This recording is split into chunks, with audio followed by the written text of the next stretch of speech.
यो हो नि त तरिका। अनि फेसबुक लाइभमा बस्दा चाहिँ केही इफेक्ट नै भेटिनँ क्या मैले होइन। कसैलाई थाहा छ भने कमेन्ट गर्नु ल।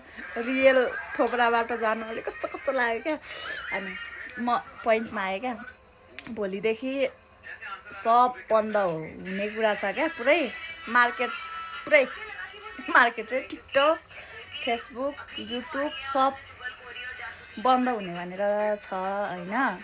अनि मैले चाहिँ लास्ट भिडियो आज 9:32 भएछ होइन। पुरै बनाइरहेको छु क्या। के बोल्ने भने पनि सोची क्या फेरि। अनि पुरै अब के थाहा मरिन्छ बाँचिन्छ फेसबुक कहिले खुल्छ।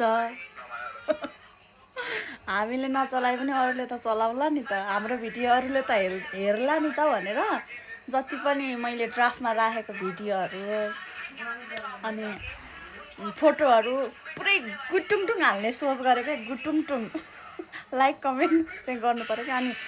अनि यत्रो भिडियो हालिसकेपछि पनि अब अरूहरूले त पुरै हेर्छ होला नि त। हामीले नेपालमा पो नचल्ने त अरू कन्ट्रीमा त चल्ला नि त। लाइक कमेन्ट चाहिँ गर्नु नछोड्नु है। पुरै बटङटङ हान्नु ल बटङटङ। अनि कुनै दिन खोलिएछ भने बाँचिएछ भने हेर्छु क्या म कति लाइक अनि कमेन्ट अनि कति भ्युज आछ भनेर क्या। के गर्नु जति गर्दा पनि